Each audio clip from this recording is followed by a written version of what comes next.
Hey, welcome to FreightWaves NOW, Wednesday edition, the tip of this weekly cyclical cycle of the freight movement of goods across our nation, and really probably everywhere. So thanks for being here at Freight Alley. I've got three cooks in the kitchen, and it's not too many. We have got Chief Meteorologist Nick Austin, we have got Mike Intermodal O'Brien, and we have got Dean Croak, our Chief Insights Officer, going to be bringing us a lot of stuff related to sleep. He can talk sleep deep without putting you to sleep. So let's begin. Nick, hey, how you doing? Hey, Chad, I'm doing good. Great. What do we got? Do we have a developing situation? Well, we kind of do, but it's not really showing up yet on the radar. It's going to be happening mostly later tonight, but then it's going to last through the whole week. We're going to have a whole big system of severe storms that are going to be moving from the plains all the way to the East Coast over the next 3 days. But for the rest of today and tonight, it's mainly going to be across Texas,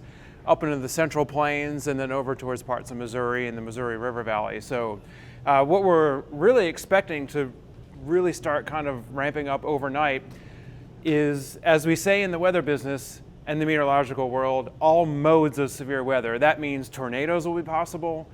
That means damaging straight line winds will be possible, and large hail. And how the Weather Service, a lot of people have asked me about this, how the National Weather Service defines a severe storm. Because a storm can be strong and cause damage, but it might not necessarily by definition be severe.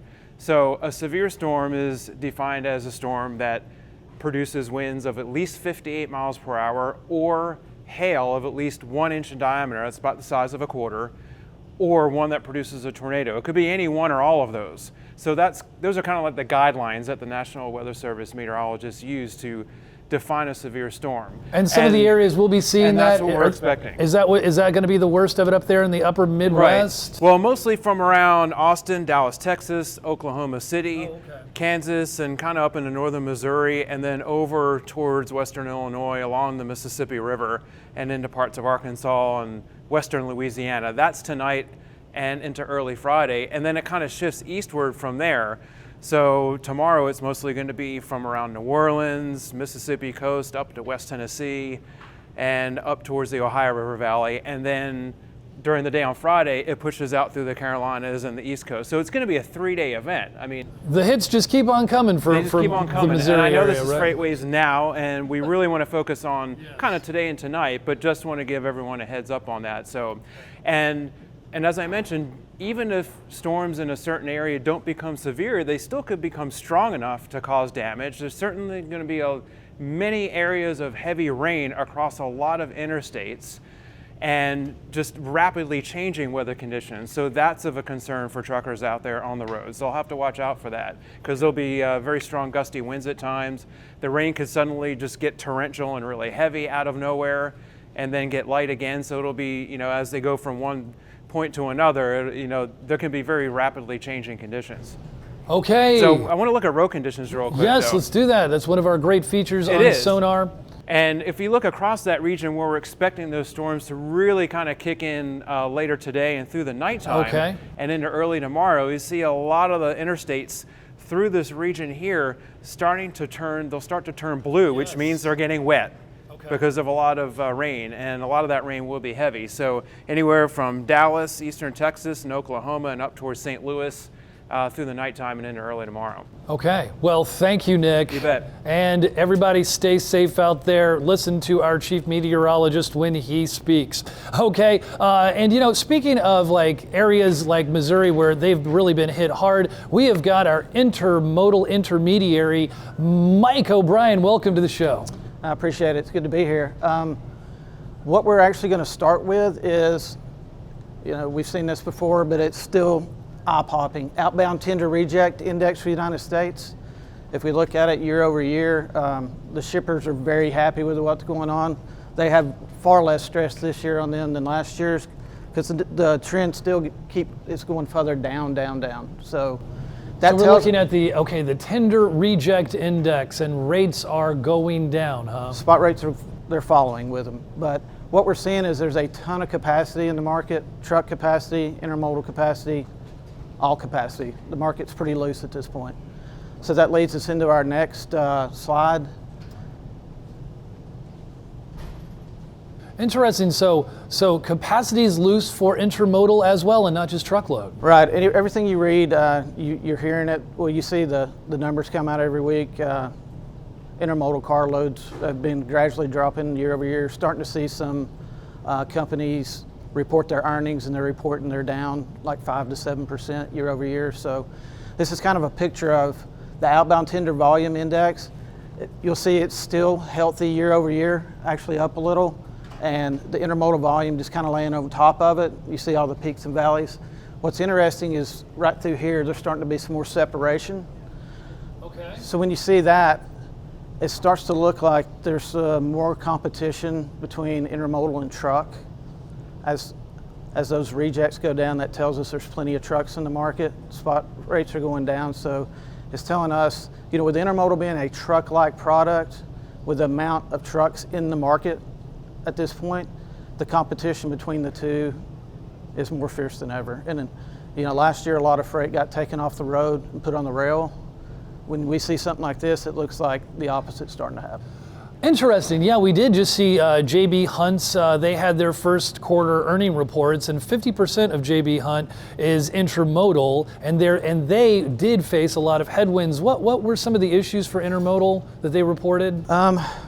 First of all, the weather events, the floods, that definitely impacted them, and I think it's the information I read, they're still seeing that a lot of the warehouses on the West Coast are still full, and everyone's waiting for that inventory to come to be hacked away at before, so people can reorder. Okay, and a lot of it's spilling over, as I understand, to truckload. Right, that's what it looks like.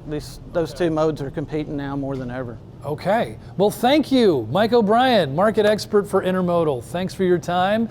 And let's segue to Dean Croak, Chief Insights Officer. He's going to tell us, he's got some charts for us and some information about what's going to happen now as the weather turns good. Do only good things happen on the road? Unfortunately, no.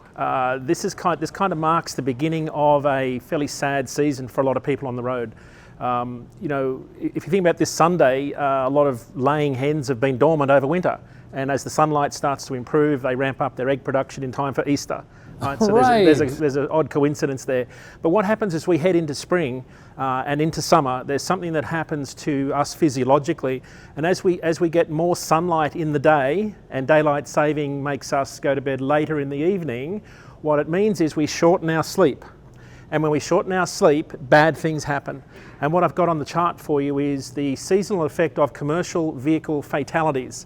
And you can see every year, if we have a look at the next chart, you'll see that every year there's an increase in the mid-year period. So we'll go from about now here, and we'll reach up to about June, July. In 2015 it jumped 40%. There was a 60% jump in the number of fatalities in 16. The same effect happens in 17 and 18. So what happens, commercial vehicle fatalities, it's important to remember these aren't just accidents that truck drivers cause. In fact, most of these accidents are caused by the non-truck driving party. Okay. But they're commercial vehicle accidents, and they're categorized as what they call DOT recordables, where there's one of three things happen. Someone's injured, someone's killed, or a vehicle is towed from the scene, either vehicle. So that's what we're looking at here on the chart. So from a driver's perspective, truck drivers are out on the road. Every 1 in 4 vehicle on the road is a truck. But over summer, you've got more cars on the road as people take vacation and travel. So what's happening, you've got a higher probability of vehicles colliding. So as people generally spend more time awake, they have more accidents on the road. Is it also just a fact of like when the weather's nice and the roads are often clear and people just go faster? So the psychology of driving faster happens when there's more openness. So the more open the road, the faster you go. The more closed in the road with trees, the slower you go. So it's not so much it's more to do with the shrubbery and the bushes around the road that determines how fast you go. Interesting. All right. So I wanted to break this down by state and show you that some states are not the same as others. In fact, Texas leads the country in terms of commercial vehicle fatalities. The Wild West. Lots of open roads, right, for people to disconnect from the driving task. After about 3 hours behind the wheel, the brain starts to drift off, and we experience microsleeps and single vehicle lane departures. So Texas is very prone for that. The next second state is Alabama, followed by Florida, Missouri, and Michigan at the moment. That's where most of the fatalities are happening. But it changes over the course of a year. But Texas is by far the state that has the highest number of commercial vehicle fatalities. Any explanation as to why? Because not all of them have as open of a... I think it's got to do with the lane design and the fact that you are in generally unpopulated areas, and there's a lot of boredom, a lot of open roads, and what happens physiologically is you disconnect from the driving task, the less stimulation you've got. Yeah. So in Texas, with all of those long roads, we've got the most number of lane miles of any state in the country, and drivers can really easily drift off the road. They're way ahead of everybody else. Yeah. All right, so let's move on. What I wanted to talk to you now, Chad, a little bit about is the issue of how do you deal with this? So if we're losing more sleep as we go through summer, and we know that well-rested drivers run 10% more miles per tractor week, this is this is one of our most important metrics in truckload from our truckload carrier index, is revenue per truck week. So one of the challenges fleets have with retention is how do we keep drivers? How do we pay them more miles? Well, one of the ways that I've been able to do this is to teach drivers how to sleep. Because during summer, it's never more important in getting more sleep if you've got more sunlight to rob you of your sleep hours. And don't you say that a well-rested driver is up to 10% more efficient? 10% more miles. I've taught truckers to sleep over the last 20 years. The results are, in every fleet, they run about 10% more miles per tractor week. They are 30% less likely to quit voluntarily. Wow. They are 8 times more likely to run on time with their load. So, and of course they're much healthier. So some driver retention data right here for you. So even though the drivers can be compliant with their hours of service, you need to teach drivers how to sleep during their off-duty period. If you do that, they'll have far fewer accidents. And this is a really good example here, the previous slides around fatalities. The drivers that I taught how to sleep over a 6-month period had 1 rollover. The other half of the company in this study that were taught just to be compliant with logs had 14. Wow. So just teaching drivers how to sleep can minimise the risk of single vehicle lane departures.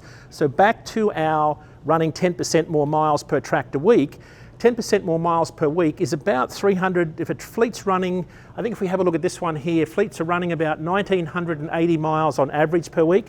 This is our truckload carriers index. It's down at 1,775 miles per week for company drivers and leased operators. But the average over the last year on this index is 1,980 miles a week. Okay. So if you could run 10% more miles and pick up another 200 miles per week as an owner-operator or a driver, and you're earning 40 cents a mile, right? That's more money in your pocket. It's about an extra $4,000 a year. It's equivalent to about a 4 cents a mile increase just by learning how to sleep and run more miles in each hour. So here's the thing. Most fleets get hung up on linear speed. More is bad, like miles per hour. Right. What you achieve by teaching drivers how to run miles is to get more miles in each hour.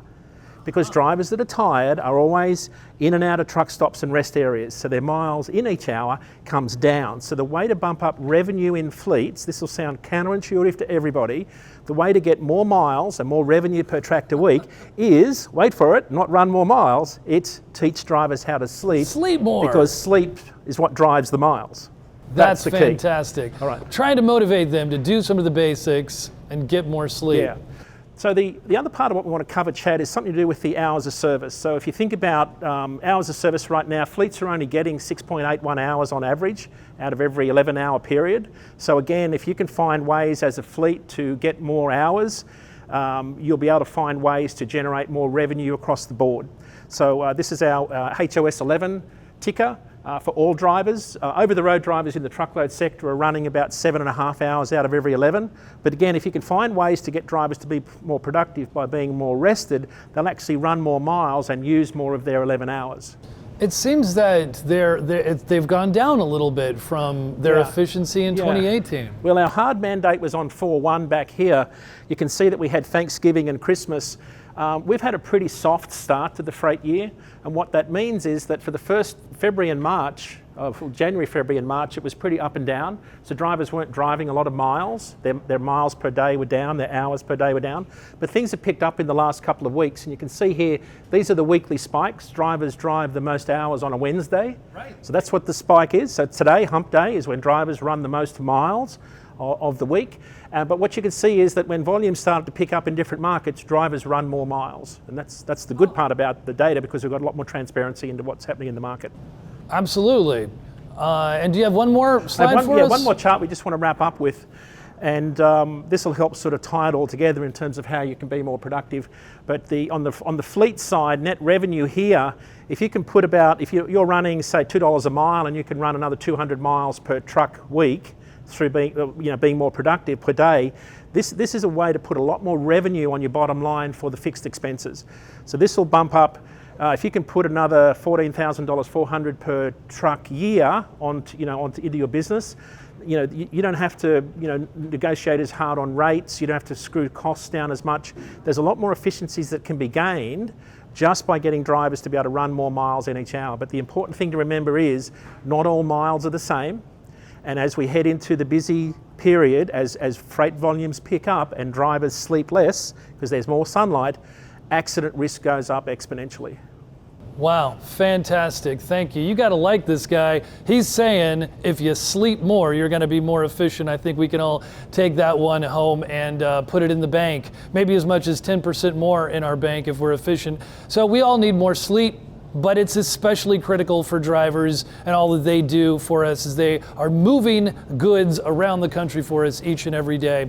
So thanks to all of our market experts for this hump day analysis. We're bringing it to you each and every day at 4 o'clock. Check us out on Instagram. Check us out on Twitter, LinkedIn, wherever you feel led to share your social media love. And of course, if you'd like to learn about Sonar, our platform, just check us out at freightwaves.com/sonar, and we'll be happy to give you a demo, training, customize anything that you would like there. We'll get you right in queue. And don't forget about our Transparency 19 event. It is happening in Atlanta, Georgia, from May 6th to the 8th. So thanks for tuning in. We will see you tomorrow. And in the meantime, don't worry, be happy.